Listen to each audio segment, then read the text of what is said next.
What if one platform covered everything from idea to market-ready product?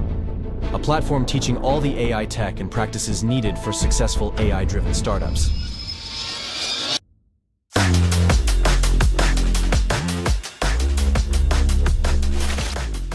like AI imagination. We found that the more specific we are, is we use the classifier, we train the classifier. I really wanted it to just be more open-ended for the user. We were experimenting with different chunk sizes, having some problems to something.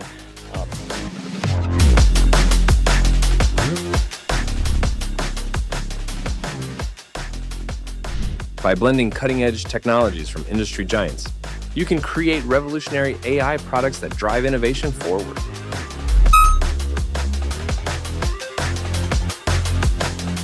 This was a special hack. It was a battle.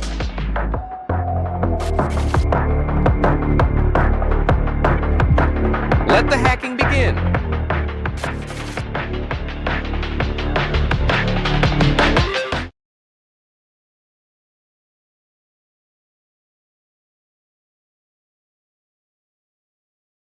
Connectivity Hackathon series. You can call me Jay, and today I'm going to be your host for that exciting event. A warm welcome to those who are watching us live right now. We'll be monitoring the chat, so please let me know if you're here. You can ask questions, you can let us know what you think about the projects that you will see. Just be part of that experience with us. But today is all about celebrating the teams that performed very well during this hackathon, impressed our judges with their ideas, and who can now proudly call themselves our finalists. Of course, a winner's stream wouldn't be complete without the live judge, so let me introduce you a very special guest, Ivan Dotu, applied science lead from Giga team, who was your mentor both online and on-site during this hackathon. Hi, Ivan, thank you so much for being here with us today. Hi. Hi, everybody. Thank you. All right, let me now remind you what was the challenge for the hackathon. This hackathon challenged participants to innovate with open source AI solutions to optimize and support the life cycle of public sector connectivity networks, particularly for schools and health centers in underserved regions. We judge your projects based on 4 criteria. Application of technology, so how effectively you integrated chosen models into the solution, the potential impact and the business value, the originality and creativity in addressing the challenge, and the final pitch presentation of your project. Please keep those criteria in mind for the future hackathons. I also want to take this opportunity to mention that some of the projects were considered off-topic. Please review the feedback from the judges, make necessary improvements, and submit refined version of your project for the part 2 of the Giga's Hackathon series. Off-topic projects will be considered as disqualified. But for those who successfully tackled the Hackathon's challenge, there are exciting opportunities ahead. The top performing teams will receive an invitation for an exclusive interview for the 6 weeks Giga and LabLab Next Incubator program. This program provides hands-on mentorship from the industry experts, along with the knowledge, tools, and help to refine your projects further. If your team is among the top 3 winners for today, you will receive an email from us shortly after the stream about the next steps in that process. The finalists of Giga's AI for Connectivity Hackathon are Team Unisphere with the project AI-powered procurement management system, Team Hacktivate with the project SentinelNet, Team VBot and their SmartNet AI project, Team Entity Data Mexico with the project Pandora, Team Robinhood with the project Enhancing Infrastructure and Accessibility, and last but not least, Team Synapse with the project Nepal Swarm AI Network Connectivity. Each finalist team will have 5 minutes to give live pitch presentation of their project. If the team is not here, we're going to play the presentation that they submitted on our platform. After that, Ivan will ask follow-up questions or will give you a short feedback. I will also be checking Twitch for the comments and questions, so please don't hesitate to write there as well. And for all the teams, this is your opportunity to practice your pitches, to elaborate on your solutions, so make most out of it. And before we'll move on to the presentations, don't forget to sign up for the upcoming hackathons. Next up is the part 2 of the AI for Connectivity Hackathon, Building Resilient Networks. This is your chance to apply judges' feedback, refine your concepts, upgrade your presentations, and compete again, or even join a new team and start with the fresh project. Then, for the hackathon will take place 28th February and to 2nd of March, both online and on-site from Barcelona. So if you want to secure your spot, you can already enroll for this hackathon. In the meantime, two more exciting events. Today, 7th of February, we will have a chance to gather your space crew and build intelligent agents in the AI Agents hackathon. And on Valentine's Day, you will fall in love with DeepSeek. We have for you not only fun challenges, partners, but also limited edition of the team matchmaking. So don't miss out on this as well. All right. Now I guess we are ready for the first team, first finalists of today. I would like to ask to the stage team Unisphere with the project AI-powered procurement management system. The stage is yours, guys.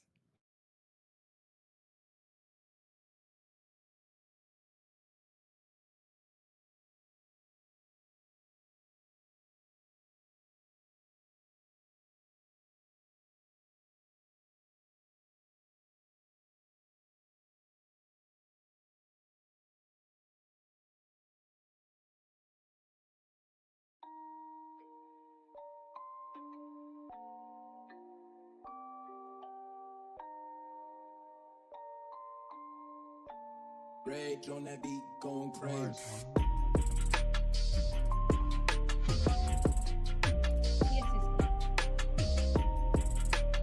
Are you here?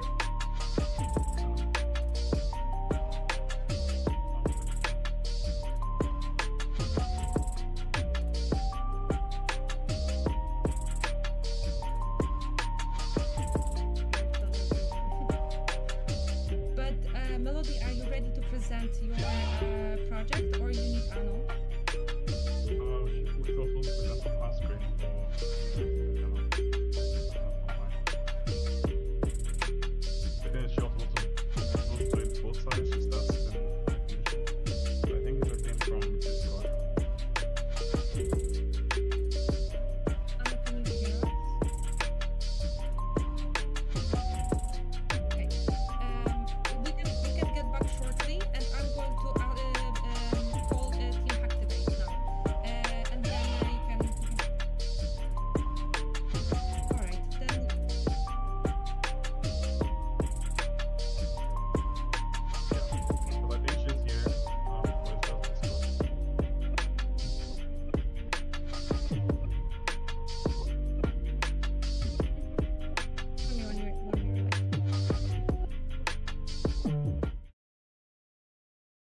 Hi everyone. Okay, we have a small technical issue.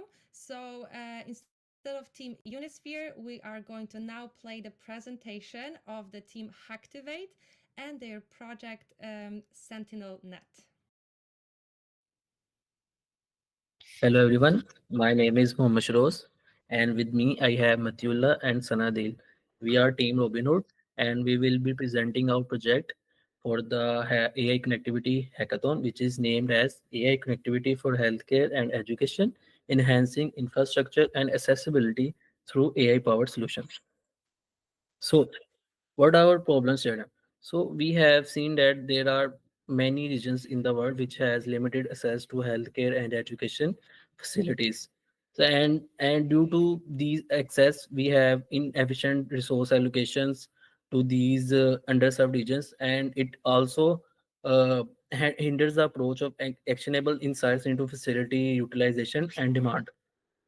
So our main objective is to optimize connectivity for these underserved healthcare and education facilities.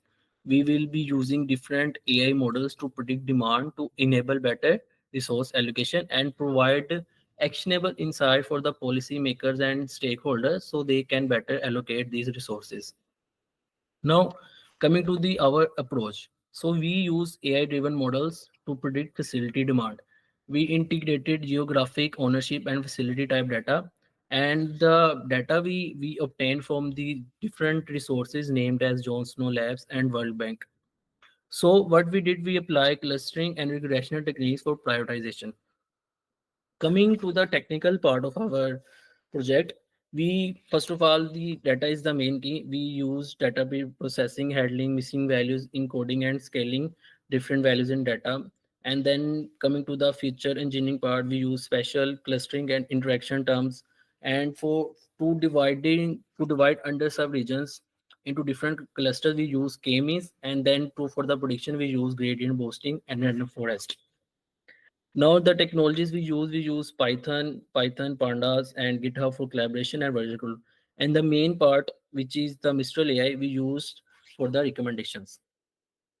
So the project which gives us the results and insights is performed very well on our data, which gives us the R2 score of 0.96, which is very great. And it provides insights with the facilities which have the more demand and highest predicted demand and regions that require more resources. These are some of the visualizations. Here you can see that there are clusters for underserved regions or different parts of the world, and these are the residual distribution for our models or gradient boosting. So what we have learned and what challenges we faced during our this project. So there were many noisy and missing data, and also these issues were causing the overfitting of the model, which were giving the R2 score of 1. So what we did, we incorporate diverse data sources for our improved predictions. And we also adjusted our feature weights to improve geographic impact. And at the end, we integrated Mistral AI for advanced recommendation to address resource prioritization. Now coming to the future scope, there are many possibilities to enhance the scope of this project. We can integrate real-time integration with IoT and census data.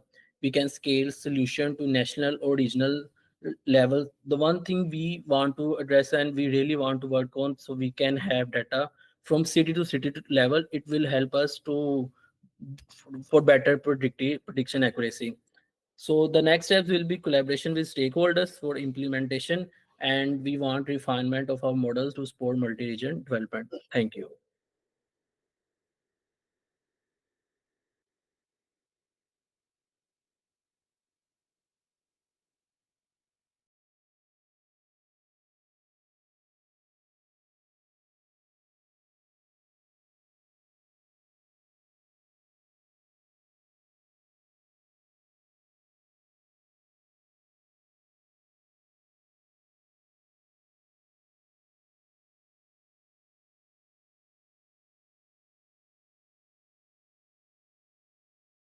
Team Hacktivate, and although we don't have a chance for the follow-up question, Ivan, do you have any feedback? Yes, thank you. So I think it's an interesting project. I would say that it'd be worth to do a little bit more of benchmarking on the clustering and regression part. I think it's a very small data set, very regionally contained. So it'd be good to make sure that this is scalable, and also maybe the integration from that to using Mistral for the recommendations. It's a bit fuzzy in this sort of first approach. And just finally, a reminder: Mistral might not exactly be open source, and we're asking for all projects to be open source. So I think it's good to use things like Mistral and use APIs for prototyping, but this need to be extended to be completely open source in a final submission. That's all. Yeah, exactly. And everyone remember that you can always contact mentors on our Discord channel if you're not sure about the technology that you're using or you want advice, what technology you might use. This is going to be your chance to contact our mentors both online and on-site on the next part. So thank you very much, Ivan, for the feedback. All right. Now we'll be back shortly in literally a second. Give us a moment.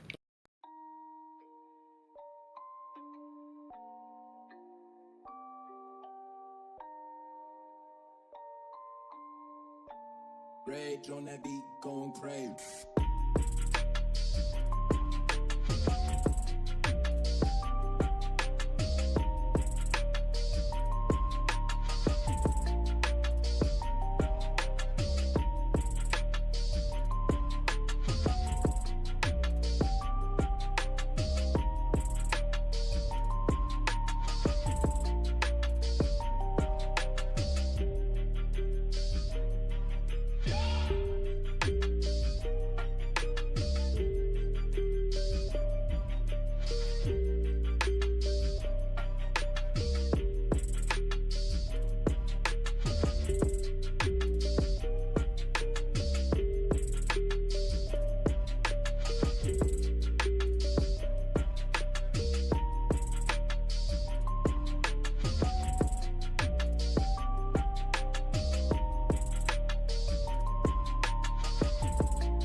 Welcome back. Okay, we are now ready with the team Unisphere and their project AI-powered procurement management system. The stage is yours, guys. Thank you. So, hello everyone. We are Team Unisphere, and today we're showcasing how AI and blockchain can transform public procurement in Africa. Let's dive in. Let's start with the problem. Imagine a school in rural Africa. Promised high-speed internet. Funds are allocated and the project is marked as complete on paper, but months later, the school remains offline. Why? Because of substandard equipment from a corrupt vendor. This story reflects systemic failures, corruption, inefficiencies, lack of transparency that lead to digital divide and wasted investments. This is the problem Unisphere tackles head-on. Unisphere built an AI and blockchain-powered open-source platform designed for public sector procurement. Here's how it works. It assists in RFP creation, automates vendor evaluation with AI, creates immutable record via blockchain, and every step is therefore transparent and auditable. It's built for procurement officers, vendors, auditors, and benefits communities. And now I'm gonna let Melody continue from here. Okay. What we try to do is to build a good system that is sophisticated but also lightweight, and we're trying to combine blockchain, AI, and also make it encrypted or has strong authentication, and also try to adapt an open source tool. As you'd see, we use the blockchain Sepolia testnet, which is on the Ethereum test network, and then we use GPT-4 Double for our connection to LLMs, and we also implemented RAG for information retrieval from documents, since we are doing evaluation and also to help in RFP creation easily. Next slide, please. Next slide. So how does the RAG work? So our RAG system works like a smart document assistant. When you upload the document, it first breaks into smaller chunks, and in chunks is then converted into special numerical codes that we then use. We get this special numerical code from text embedded API from OpenAI technology, and then we save this in a vector. And with this, we use it to make efficient search for RFP creations and also for evaluation, to be used for evaluation. Next slide, please. So now you see in our demo video. Okay. So the demo video is built from the GPO's point of view. So the GPO logs in, and then you see the blockchain timeline of an RFP. You see when it has been published and the Etherscan link, and you see the list of all RFPs that has been created by the GPO. And the GPO can create a new RFP. He just needs to upload the documents, and when you upload the document, the system does an automatic retrieval of information from there to help ease the creation of RFP. So you see it's extracting. After it has extracted, it fills the pre-filled form. So we also allow that they can also fill this manually if they want. But also to ease the process of uploading a request or proposal, we just allow them upload, and we use the RAG to retrieve information and then display and use the LLM to search. And then there's the bid management. You can create categories. We also have the bid management, which you'll see in the next slide. Oh yes, also the blockchain timeline that shows all the timelines of what's going on. So you have the bid management, and you show the evaluation score. And when you go inside, you see the full evaluation score. What you don't see in this demo is if the deadline for submission of the bid hasn't surpassed, then you're not able to make a submission. You're not able to see the evaluation score, so as to also make it transparent and trustworthy. Next slide. Sorry, next slide. Yes. So why our solution? So there are other solutions that are into this space also, but what we try to do is we're trying to see how we can make this more streamlined into making it more transparent, and that's why we implemented blockchain. And we also want it to be automated. That's why we're using AI for this process in terms of evaluation and in terms of creating an RFP. I'll hand it back to Anu so she can tell us our future considerations. Thank you, Melody. So looking ahead, we have several things on our roadmap, and we are committed to developing this project further. So, for example, we want to implement some AI advancements with configurable LLM selection, that it could be selected from the config, and domain-specific model training. Also, blockchain evolution with advanced smart contract features and user experience enhancements. We wish to collaborate with academic partners and develop best practices for standardized evaluation frameworks. And that was our presentation in a nutshell. Thank you everyone for watching. We are Unisphere, me, Anu, then we have Melody, and we're also supported by our third team member, Junior. Join us in building a connected future, maybe in Barcelona. Thank you. Awesome, thank you very, very much. You can see that you put a lot of work in your project. And fun fact is that team Unisphere was with us on site in Geneva. So it's great to see you here on the winner stream as well. Ivan, do you have any follow-up questions? Thank you. Congrats for this. I think it's no coincidence that teams that were on site are performing well on the challenge and are here as finalists. So hopefully that's a shout out for the next ones that we have good attendance on site. I also talked to them on site in Geneva, and to me this is great work. I would say again the same thing in this case about OpenAI and ChatGPT-4. Let's try to move this to something that's completely open source. I don't have many questions. I do have a suggestion, and I think that goes for all the teams in the future as well. I think it would be nice if there's a lot of things, right? You're doing a lot of things in this tool. I would say it would be nice to try to build one out a little bit more and provide a better demo and better examples. For example, I think I mentioned this when we were together in Geneva. If you have a couple of contracts that you can find, a couple of RFPs that are public, and you can take those and show how your tool would sort of summarize it and even evaluate it or something, like try to, for the demos, to push at least one part. Like you can sketch out everything, but push one side of it that makes us see the powerfulness of at least one thing completed. I think that will be great moving forward.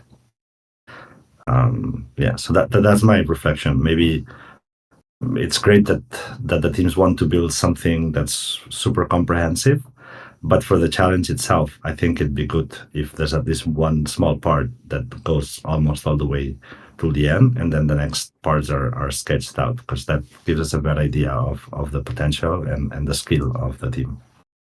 So thank you for this. Thank you. Yes, Melody. Okay, yeah, thank you, Ivan. Yeah, we also put that in consideration, I know, and that's why for the next hackathon in Barcelona, which we've applied for, we use this hackathon to have a full mind map of what we want to achieve and have a basic flow of everything. And then we'll start focusing at, if you probably look at the futures considerations, we saw how we broke it down, where we had the different AI parts, the blockchain parts, and every other part. So for the hackathons, we intend to go through the 3 more hackathons for AI core connectivity, and we intend to work on each of these features extensively in each of these hackathons. So this first hackathon is for the full mind map of everything and have like a base platform, and then we'll continue from there. And if I may add, Melody is a powerhouse, so he basically just hardly even slept, so he just kind of did lots of things, and it just happened like that. So, but of course now we need to find focus, and as you suggested, we should do one thing well and find those examples like you said, and show that, and find some focus. It's already super strong project, so I can't wait to see what you're going to do with it for the next part as well. All right. Thank you so much for your presentation. Thank you, Ivan, for your feedback. Now we will invite to the stage the next team, who was also with us on site in Geneva, Team VBot and their SmartNet AI project. And we will be back shortly.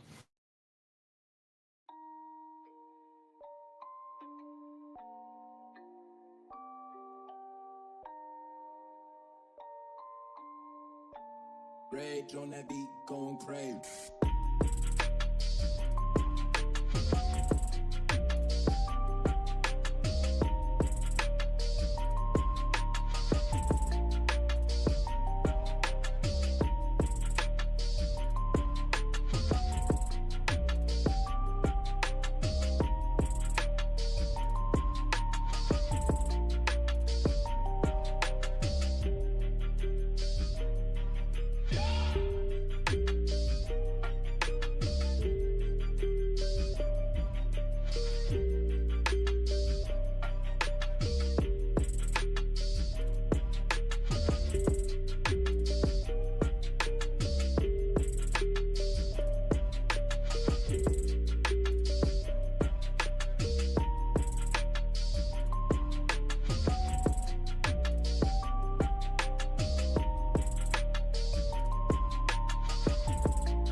Welcome back. All right, we have with us Team VBot, and they will present to us their project SmartNet AI. Guys, stage is yours. Okay. Hello, everyone. Myself, Hassan Ahmed, and with me is Urid Hussain. So, first of all, thanks to everyone, the organizers, the community, to make this event successful. So today, we are going to present you SmartNet AI, which is to optimize connectivity with AI. So this is our team, and regarding the problem statement, as we know that connectivity is a major concern in underserved regions. Either it is related to healthcare, educational, or any other emergency related issues. So what was our aim is that to identify the optimal locations to provide best connectivity for schools that are existed in underserved regions, and then to allocate and manage the bandwidth according to their needs. So, okay, so we used some open source tools and technologies. Why open source? Let's imagine a world where technology is free and open to everyone, and the solutions are driven with collaborations. So, and as we all know, that open source is totally modifiable. We can modify it as per our needs. It is cost efficient and provides much more efficiency than the paid ones. Okay, so for starting our project, we collected some data sources, data sets from some data sources like GigaMap for school connectivity data. For towers data, we collected from OpenCell ID and the other demographic data from our world in data source. And then we pre-processed it and then started a project. So we used some AI machine learning approaches, which includes some classification techniques, which is random forest classification for bandwidth allocation and management, and k-means clustering for to find the optimal locations of cell towers or any infrastructure for connectivity in desert region. So I'll show you an example. So here we have found we have chosen a region which is Namibia, and here you can see that the black dots show the existing towers in that region, and the red dots show the existing schools in that region. So in the left side, you can see that it is predicted the optimal locations for the towers in that particular region that can cover most of the schools. So I'll show you a video quickly, a demo video, how our project look like. Okay.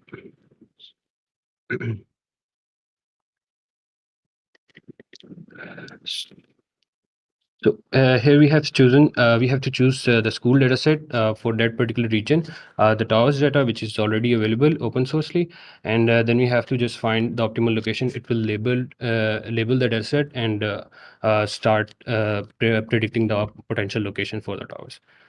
Okay. So here you can see that the same situation on the right side, and found optimal location for the towers. Okay. So coming back to the presentation, just okay. So here you can see this is our second module.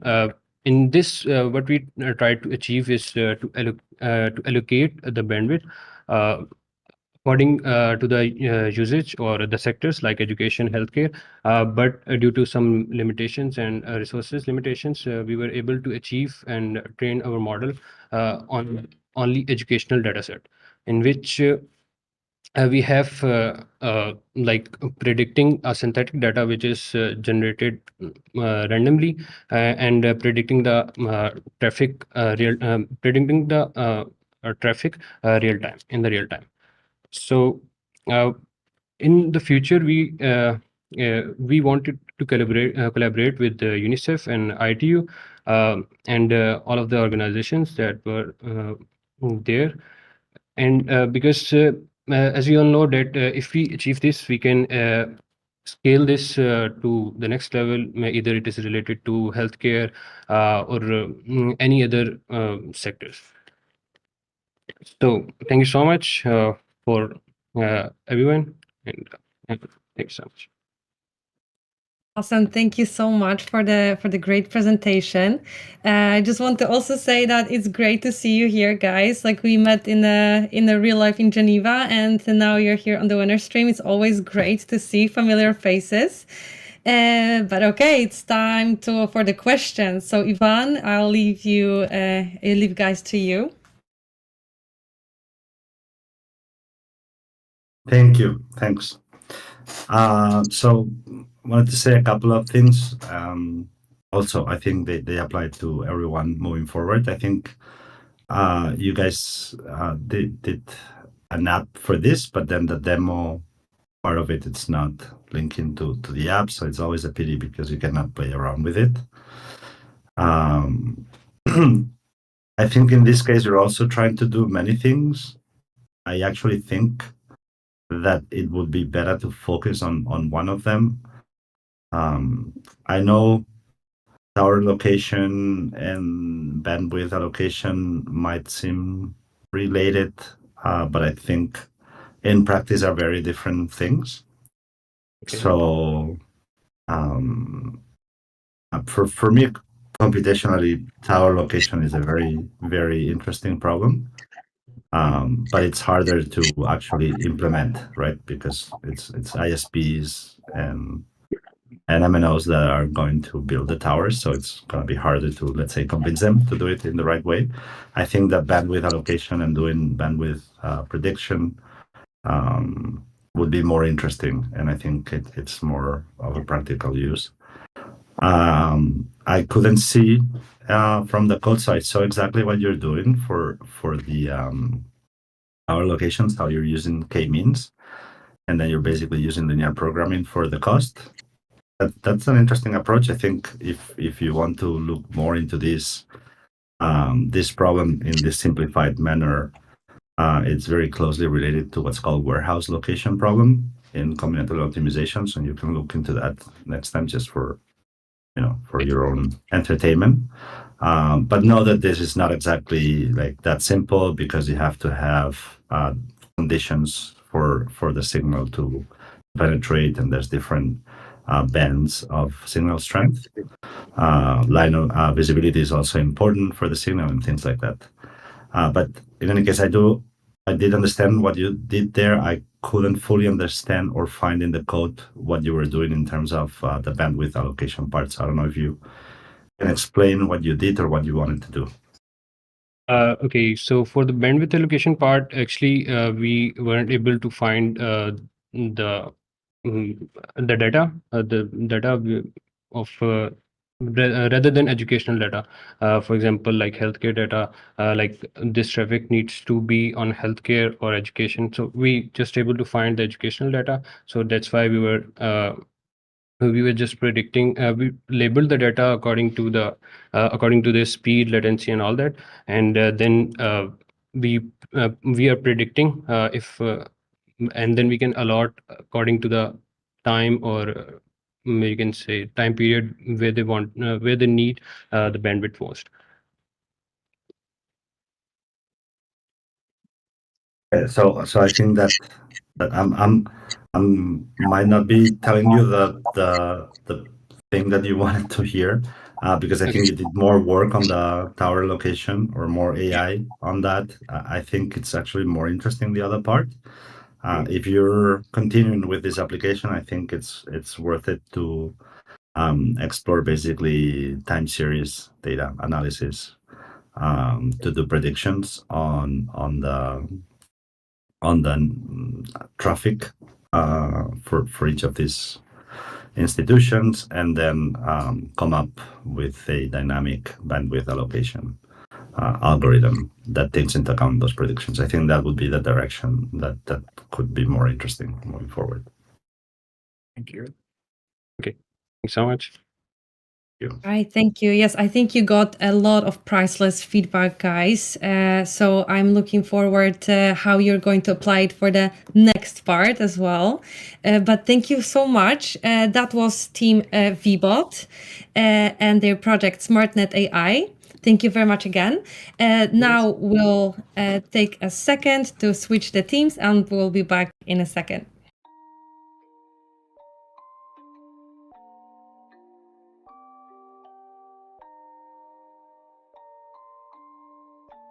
Rage on that beat, going crazy.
Hi everyone. All right, we're back, and the next team that is going to present their project is the team Entity Data Mexico, and their project is called Pandora. So, guys, stage is yours. Hi everyone. It's a pleasure to be here today. We represent the Entity team with our project Pandora, a solution that we believe can make a significant difference in the lives of millions of people. In Latin America, millions of people living outside major metropolitan areas like Mexico City, Lima, or Bogota face a challenging reality: the lack of reliable internet access. This digital divide significantly affects their quality of life, limiting everything from family communication to access to basic services like healthcare and education. Just 40 kilometers from urban centers, we find communities where elderly individuals must travel for hours to complete basic banking transactions, and hospitals struggle to verify patients' insurance information. Mexico faces significant challenges in terms of telecommunications infrastructure, especially in rural and semi-urban regions where coverage is limited or non-existent. The demand for stable, high-quality connectivity is constantly growing due to the digitalization of public services, online education, e-commerce, and the digital transformation of businesses. So this reality was the fundamental inspiration behind the creation of Pandora. Pandora is an innovative tool that revolutionizes network planning for internet services providers through the integration of heuristic algorithms and large language models.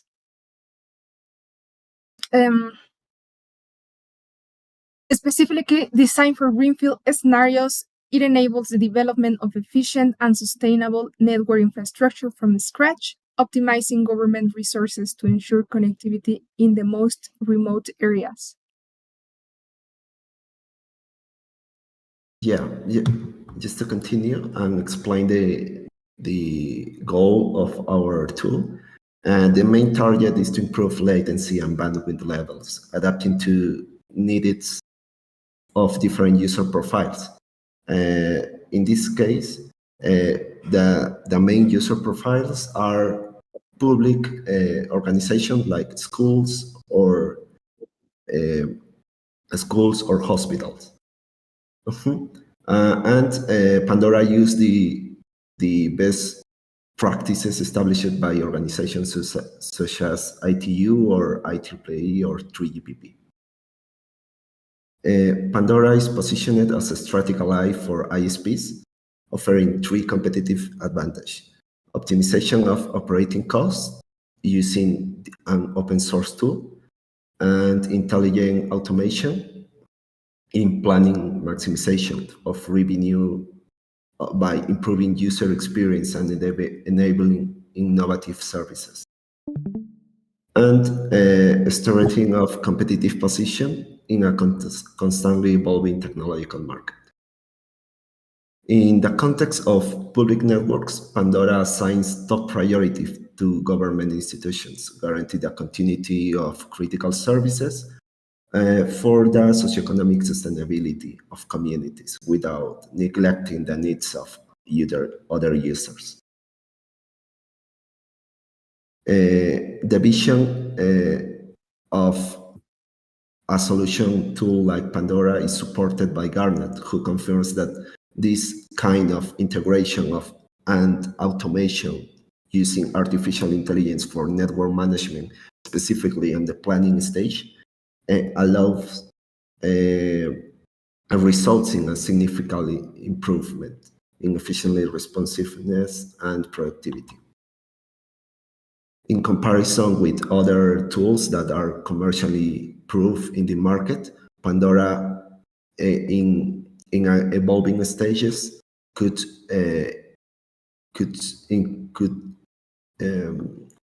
have the same functionalities and its benefits for ISPs in order to that Pandora as open source don't use a license model.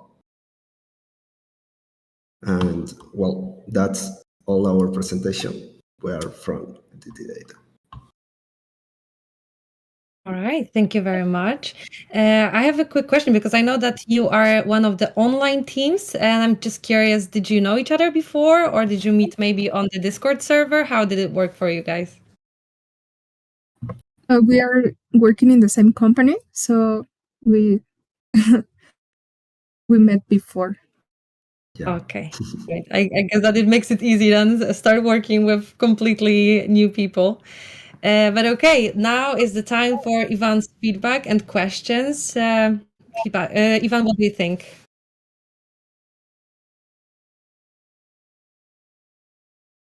Thank you. I have to say this is one of the submissions that I investigated the list because for some reason you guys had lots of reviews already when it was my time to review the submissions. So I do have a question. Looking at the presentation and what you've just talked about, and I've seen the code and I see your genetic algorithm. But it's unclear to me what's the relationship now with the LLMs. How does the genetic algorithm and the LLMs interact in the application? Yes, we use generic algorithms in order to distribute the bandwidth. The approach that we follow is that we use as an input, we receive the number of users for each specific use case and a total capacity of bandwidth and latency. These are the initial parameters that we consider, but in an evolving stage, we can consider any other parameters. And we use genetic algorithms in order to find the optimized way to distribute the capacity between the amount of users for each profile. And we compare this result obtained from generic algorithms with the standards that are processed in a vectorized database using LLM to interpret this.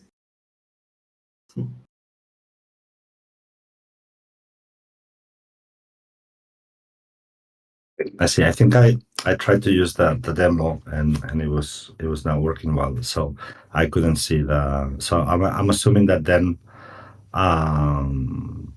the use of the LLM in a sense it's more static, right? Because once you have that information you can use anything.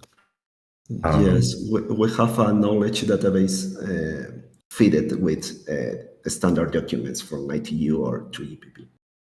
Yeah. So I think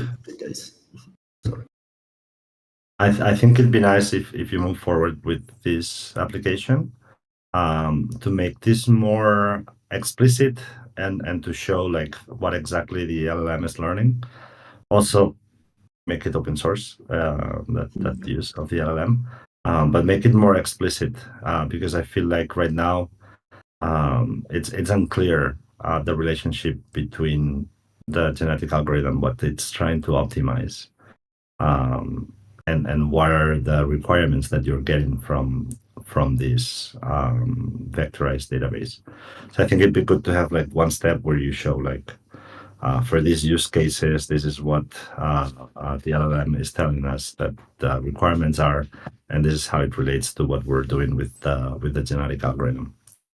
Also, maybe you had the genetic algorithm done already, or you did it from scratch for the hackathon.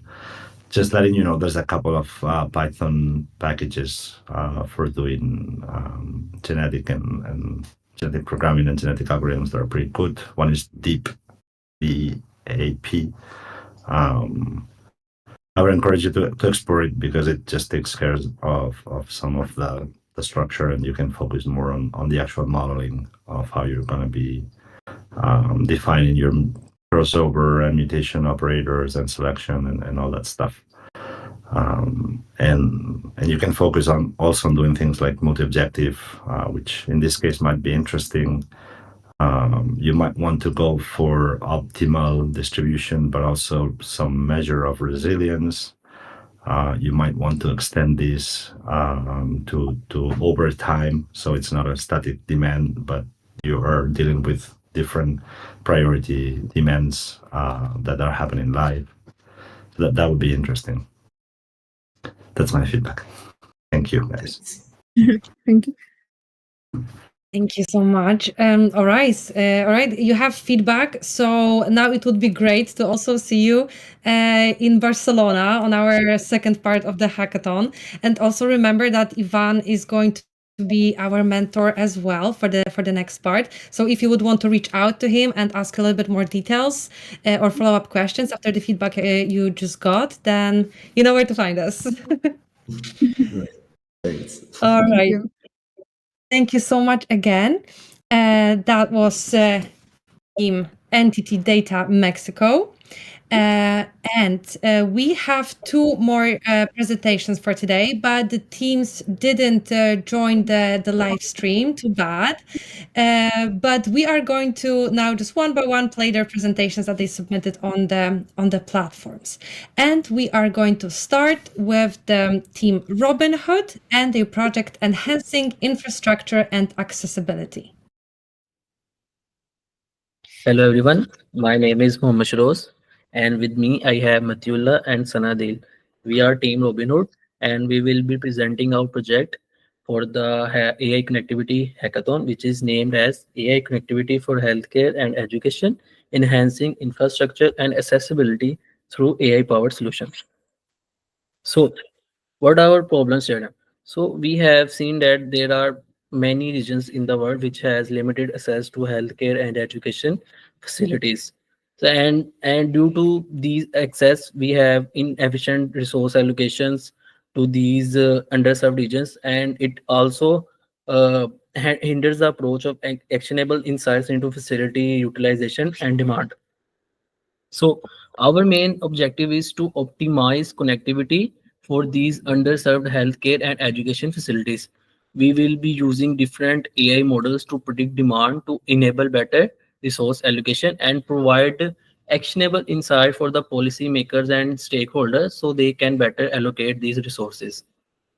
Now, coming to the our approach. So we use AI-driven models to predict facility demand.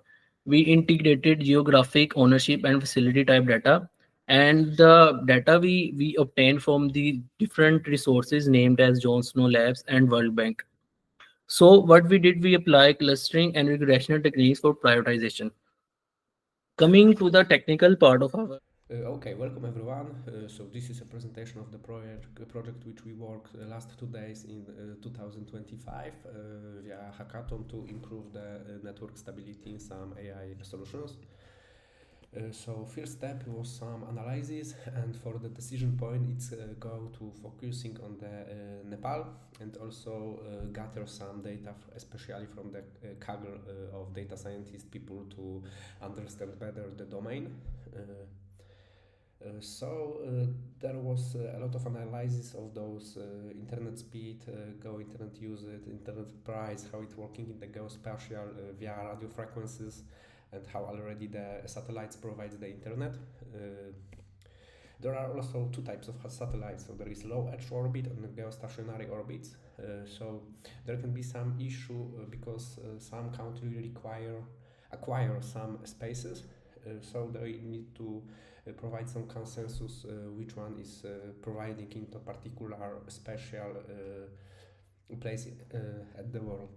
So after the conversation with AI, there was designed some direction which to work was. So there are graph neural networks, some time series, and also real-time communication between nodes via Kafka.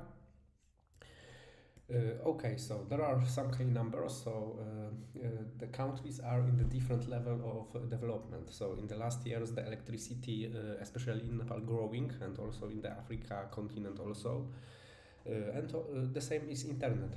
The price is affordable for most of the people, but later there is need some negotiation because most of the people doesn't require a very high speed of the internet, and Starlink cost, for example, $120 for individuals, so entire village cannot afford that kind of the internet. So if the speed was lower, then the price also will be lower. And for example, Nepal bordering with the China, so they can be in the another time zone. So at the night isn't there a lot of usage, so the countries can also transfer the network via the usage per particular hour.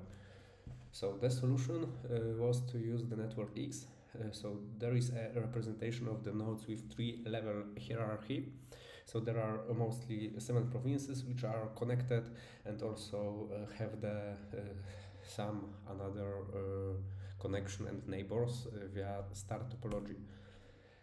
So the first machine learning algorithm was to prediction the next quarter, 15 minutes, via 3 features. So if there are some data from the historical usage, so it's able to predict what will be needed in the next 15 hours per particular node. There are 270 nodes in that simulation environment.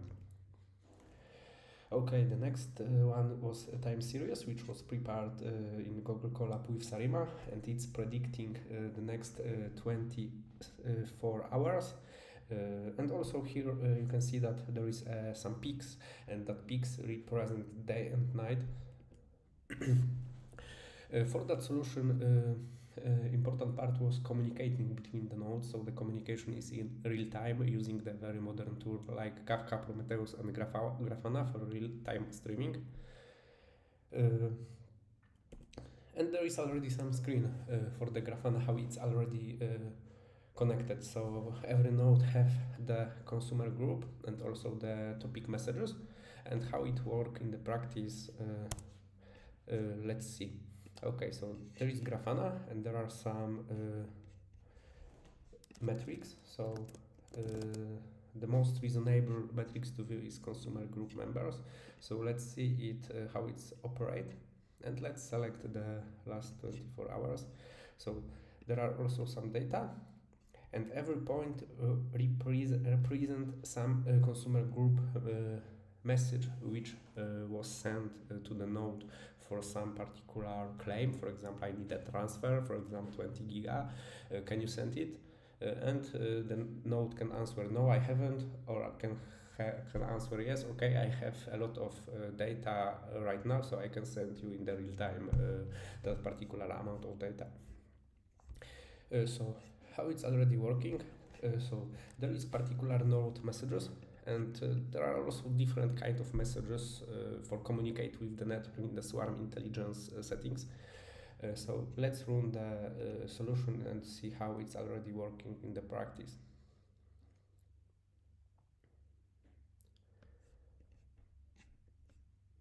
Okay, so there are representation of the every point with the latency, bandwidth and data usage in the last 50 minutes, and here is real-time communication between the nodes. So for example, Kathmandu receive claims from another node that node have a transfer problem, and it can react in some way. Okay, there are also some data sending. So for example, here's something claim of 2000 megabytes, and if already that node have sufficient resources, it can also send to that node the transfer. So it was solution. Thank you for attention and have a good night and day.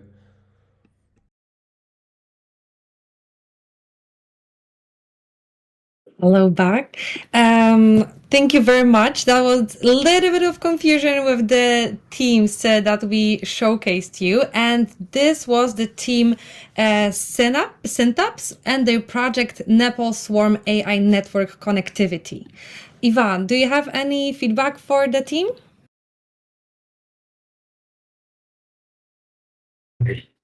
So again, I'm gonna say something that I think it's useful for all the teams moving forward.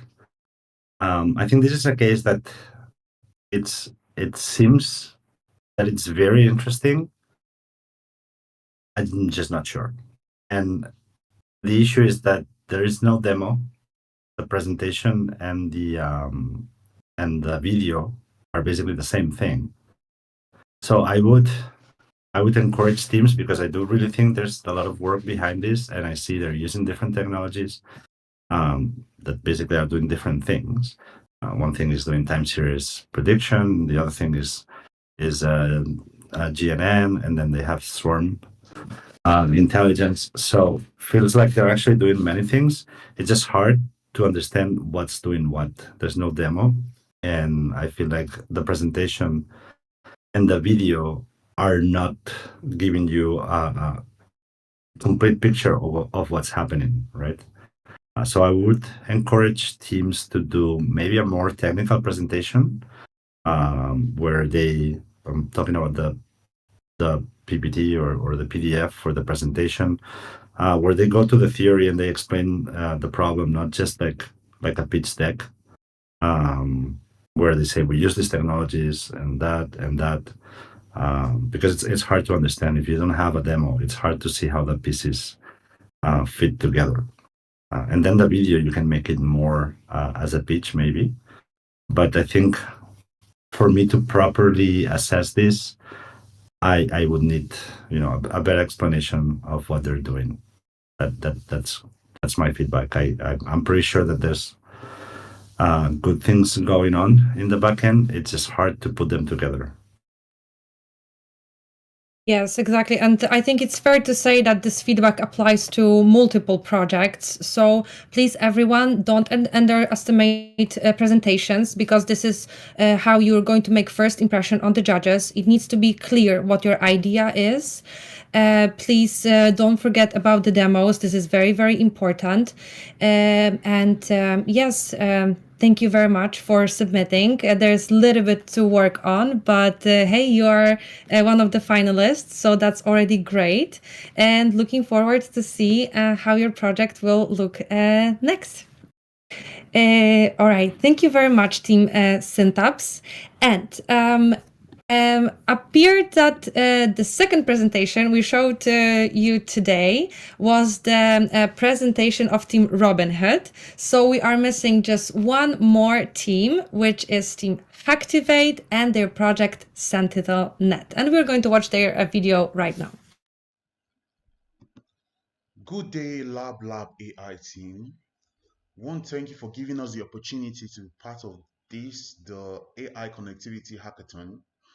And I and my team have been able to come up with a solution, and I'll be presenting that solution to you. So it's a routing monitoring with a Llama 3 1B and a blockchain notification system. Fully trusted AI power tool for routers. And the project name is Sentinel.net.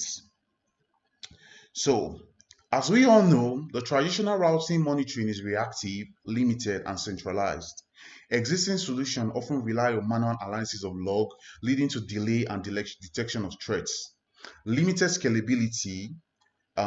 Centralized systems are vulnerable to single points of failure and manipulation, and there's also a lack of real-time insight and actionable notification.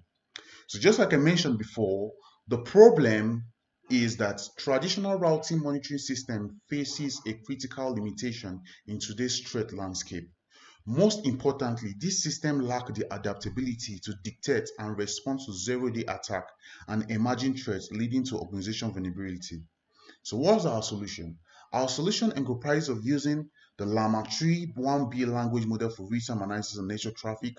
The second one is automatically detecting of anomalies, threats, and malfunction with high accuracy. The third one is to send a tamper-proof model to a blockchain for secure and transparent tracking, while the third one provides real-time insights enabling proactive threat response and network optimization.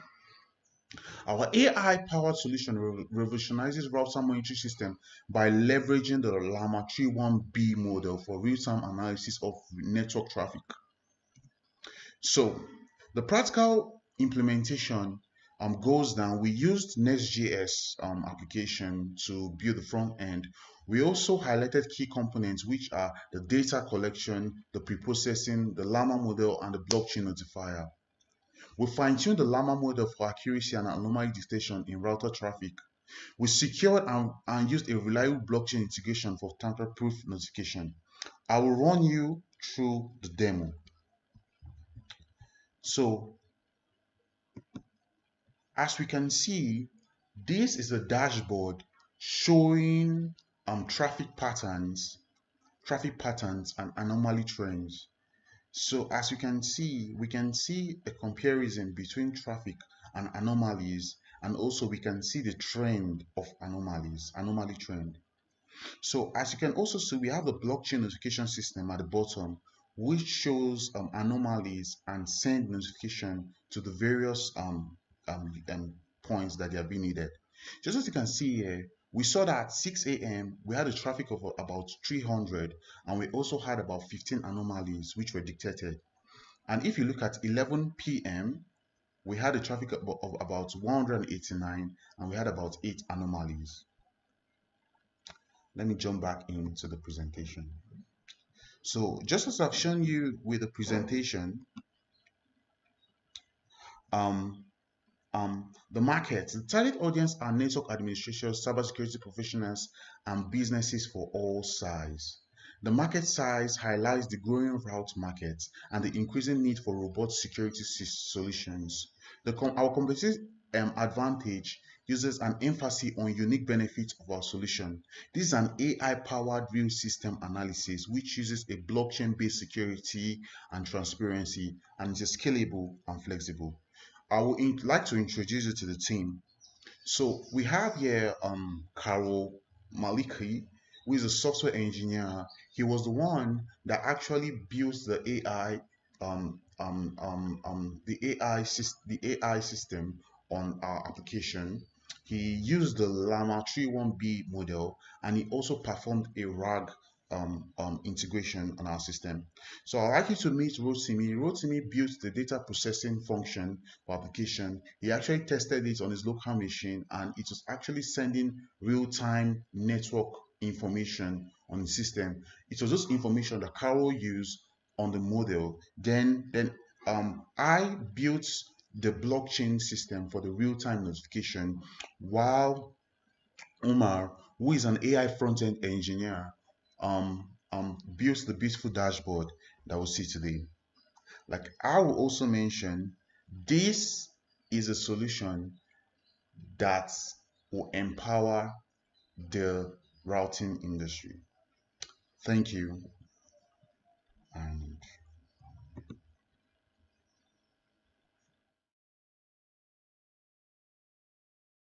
All right, Think Activate, thank you very much. Yes, indeed, it was great to meet your team. It would be even better to meet you in person here right now on our stream. Yes, Ivan, what do you think about the project? Do you have any feedback for the team? Hi.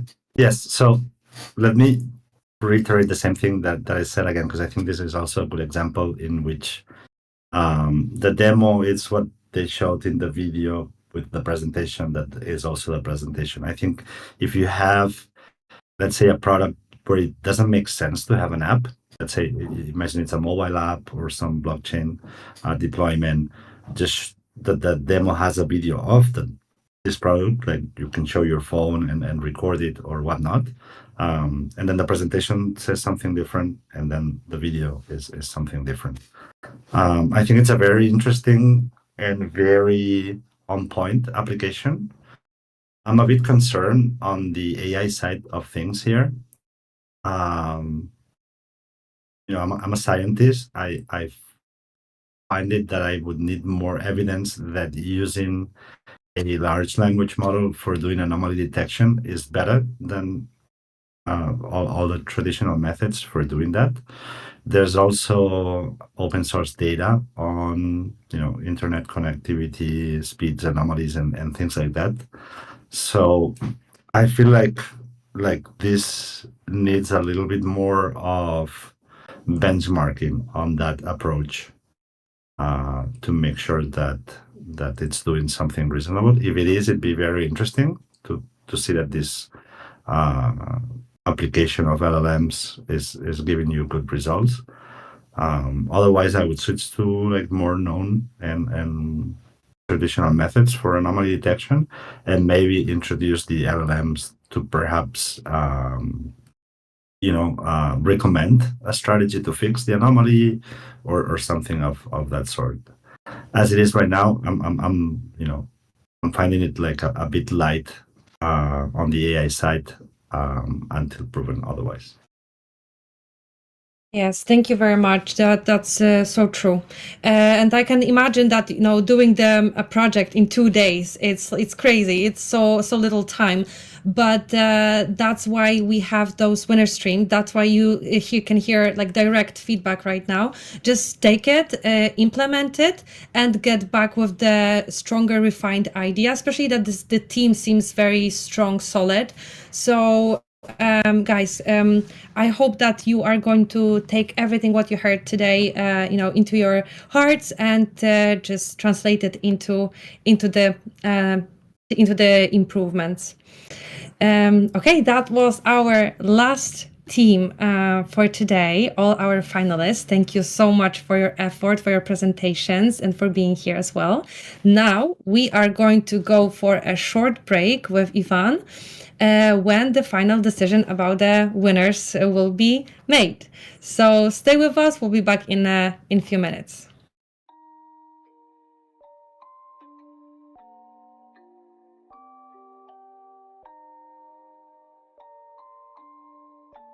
Rage on that beat, going crazy.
Welcome back, everyone. We have some news, but before we'll announce the winners, I would like to congratulate not only you, the finalists, but every team that submitted the projects. We are super proud of the LabLab community that we have, and we're proud of the effort that you put in your projects. I know that it's sometimes not easy to, come up with the full idea, the presentation, the prototype in 2 days. But that's why you're such an amazing community, because you're doing it and it's amazing. It's super impressive. So yes, I just also want to say that whether you are today's finalist or not, just keep pushing, keep getting better, and be happy for those who won, because maybe you are the next winner of the hackathon. But yes, talking about the winners and without prolonging, I would like to announce that our first winner team today of this hackathon is the team Unisphere with the project AI-powered procurement management system. Congratulations! Thank you. Wow. Amazing project, and I'm super excited to see you being on the top. Like it paid off to be on site, so keep going forward. Congratulations.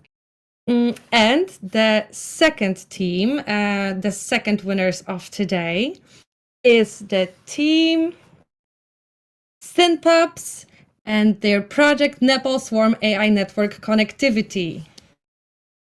Congratulations. We don't have the right, but the project was very strong. So we would like to ask you to maybe visit us in Barcelona and join that experience. But nevertheless, congratulations. Thank you so much for coming here today, and thank you very much, Ivan, for you being here today, giving feedback, such a valuable feedback for our participants. And do you have any closing remarks? Maybe you would like to say something?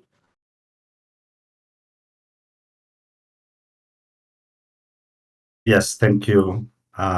Just thank everyone, congratulate everyone. We selected 2 teams now as winners, but you all did a great job, and it's a big chance for you guys to continue in the next hackathons and improve that.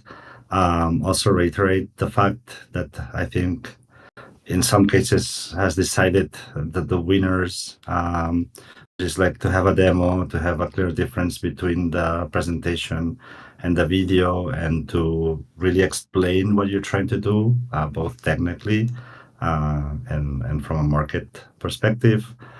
But understand where you're using AI, how, and how the dots connect. I think that helps us all.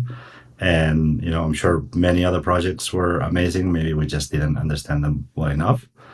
So please help us do that in the next hackathons. And that's it. Just good luck to everyone, and I'll see you in Barcelona. Thank you so much. Yes, congratulations again to everyone who are today's finalists. That means that you are the top of this hackathon. So just don't get discouraged, just push forward, and we see each other in Barcelona on the part 2. So if you didn't enroll yet, just you do that now on our event page. Bye, everyone.